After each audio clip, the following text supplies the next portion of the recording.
bakaba binjiye barangajwe imbere n'itsinda rya muzika riyobowe na Lieutenant Jean-Claude Bitangimana. Akarasisi kandi kinjwe n'umuyobozi w'akarasisi wungirije ariwe Captain Innocent Ntaganda.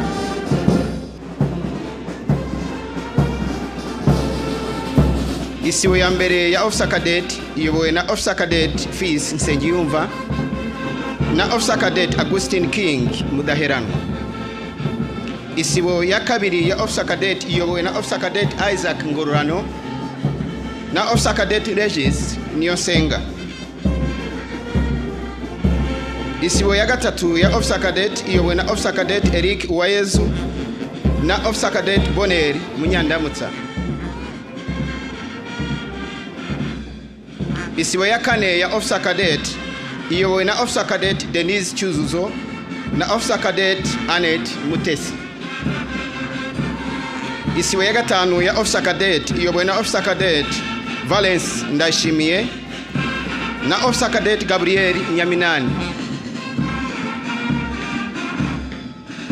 Isibo ya gatandatu ya Officer Cadet iyobowe na Officer Cadet Fulgence Mutabaruka na Officer Cadet Daniel Niyonzima. Isibo ya karindwi ikaba n'isibo ya mbere y'abaherekeje Officer Cadet iyobowe na Officer Cadet Emmanuel Ufite Yezu na Officer Cadet Steven Hatungimana.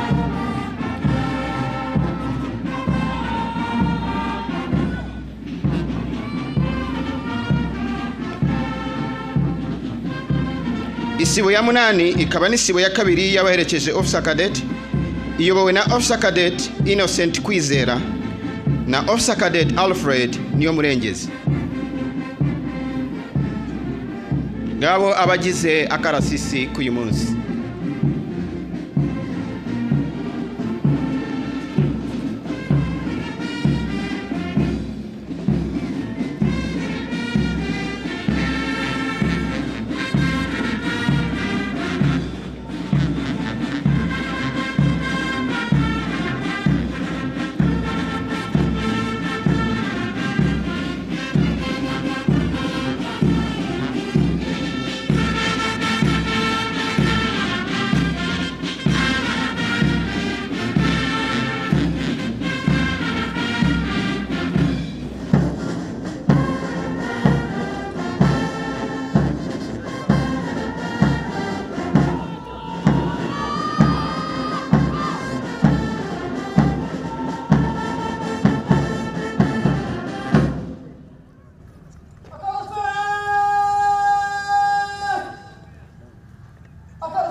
Ni RSM wa karasisi Warrant Officer 1 Sabimana Jacques uje gushira akarasisi ku murongo neza kugira ngo umuyobozi wa karasisi ajye mu mwanya wa muteguri. Akarasisi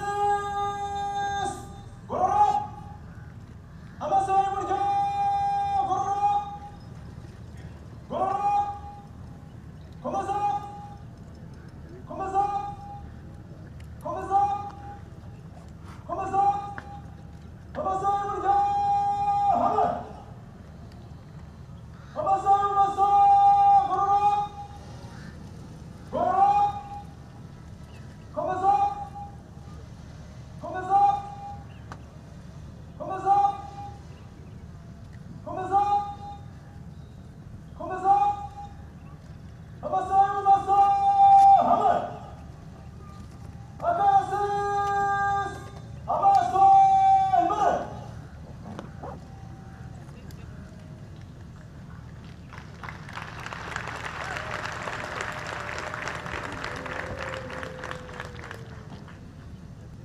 aba nabazanye ibendera ry'igihugu cyacu n'iry'ingabo z'u Rwanda kugira ngo nayo ashirwe mu karasisi kuri munsi.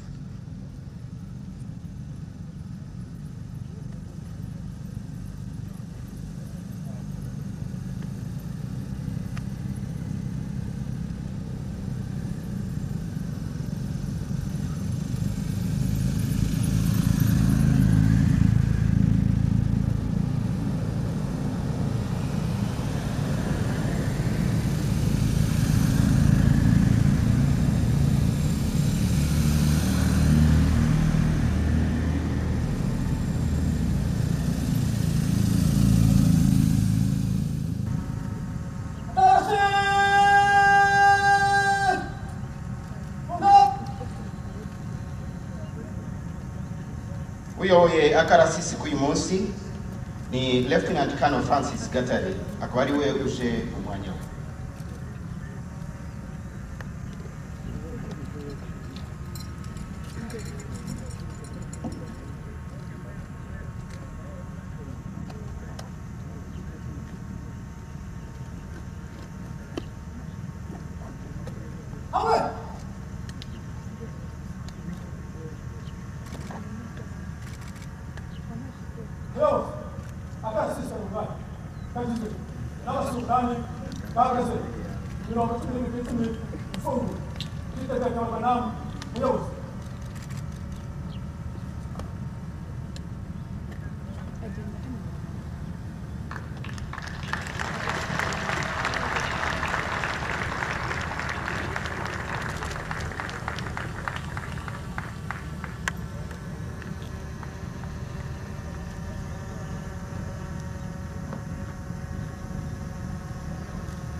Banyakubahwa muteraniye hano bashyitsi bahire, umushyitsi wacu mukuru twari dutegereje arahageze. Muhaguruke twakire nyakubahwa Perezida wa Repubulika y'u Rwanda.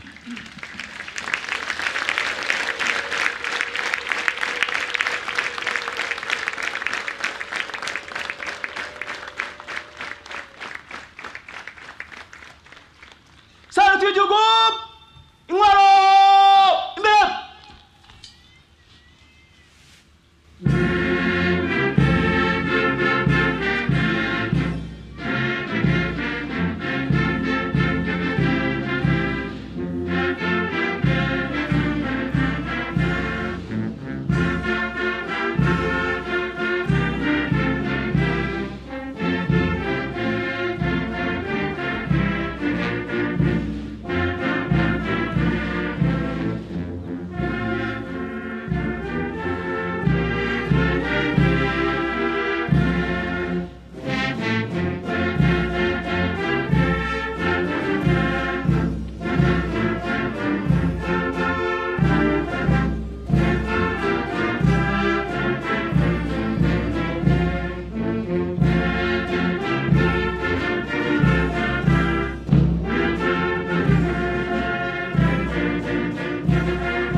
Nyakubahwa Perezida wa Repubulika, mukabana n'umugabo w'ikirenga w'ingabo z'u Rwanda, karasisi kari imbere yanyu kagizwe n'abagiye kuba abofisiye mu ngabo z'u Rwanda, amasibo y'ababaherekeje, itsinda ry'amabendera n'itsinda rya muzika rya gisirikare.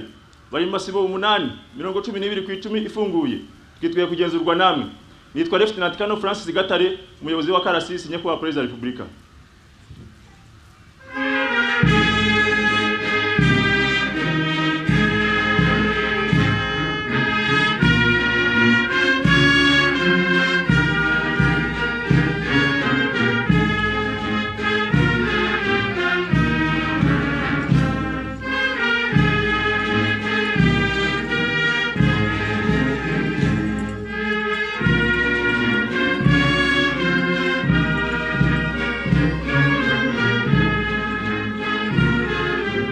nyakubahwa perezida wa repubulika, abayobozi b'amasibo.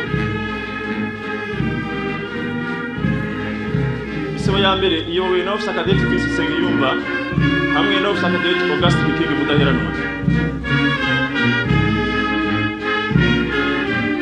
Isibo ya kabiri iyobowe na Officer Cadet Isaac Ngurano hamwe na Officer Cadet Eric Uwayezu.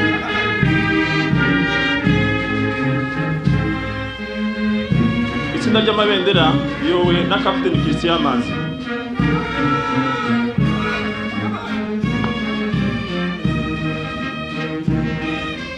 Isibo ya gatatu iyobowe na Officer Cadet Eric Uwayezu hamwe na Officer Cadet Boneri Munyandamutsa.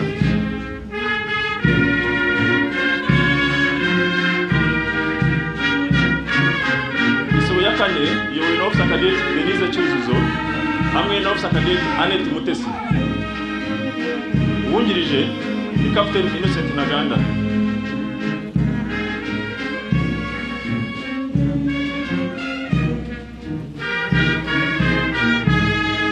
Isibo ya gatanu iyobowe na Officer Cadet Innocent Kwizera hamwe na Officer Cadet Alfred Niyomurengezi.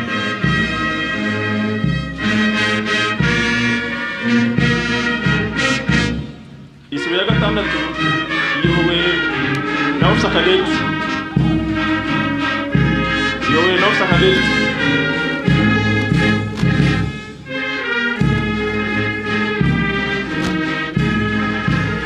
Isibo ya karindwi iyobowe na Officer Cadet Daniel Niyonzima hamwe na Officer Cadet Fulgence Mutabaruka.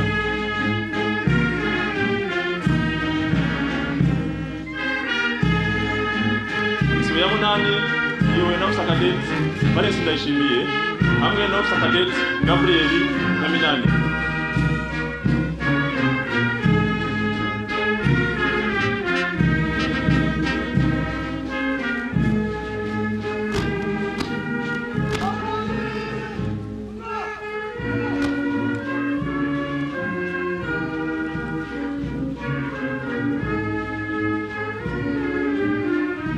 Itsinda rya muzika rya gisirikare riyobowe na Lieutenant Jean-Claude Bitangimana.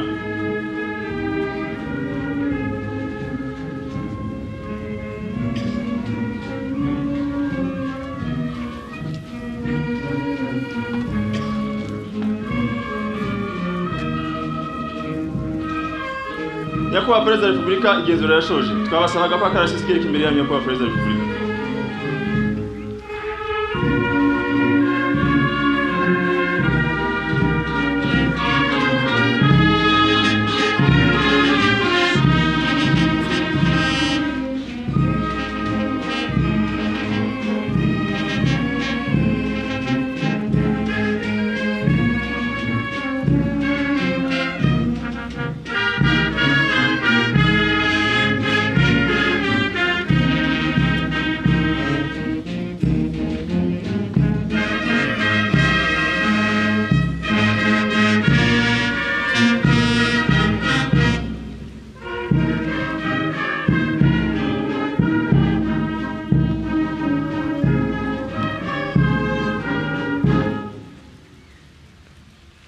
Nyakubahwa Perezida wa Repubulika y'u Rwanda, munyemerere nsabe umuyobozi wa akarasisi Lieutenant Colonel Francis Gatare ko atangiza akarasisi k'uyu munsi.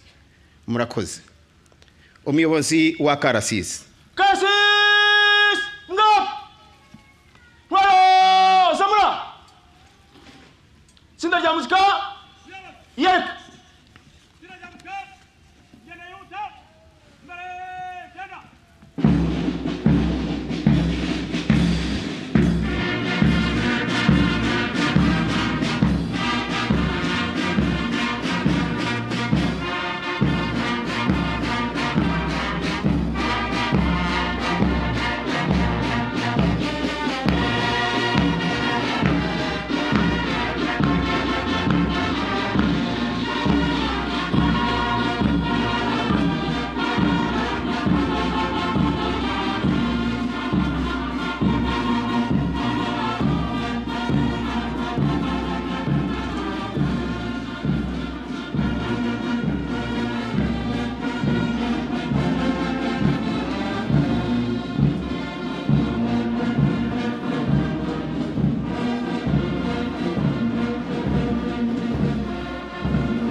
akarasisi kariyereka imbere y'abayobozi gaciye iburyo mu ngendo yihuta iburyo hindukira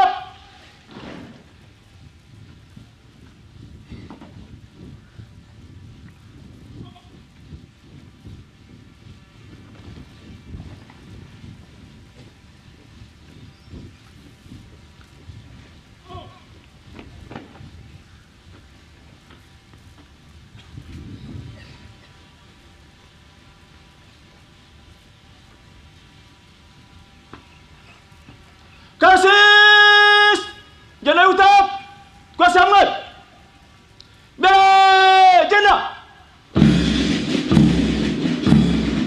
Akarasisi k'uyu munsi kagizwe n'amasibo 8, amasibo 6 ya officer cadet n'amasibo 2 y'abaherekeje officer cadet.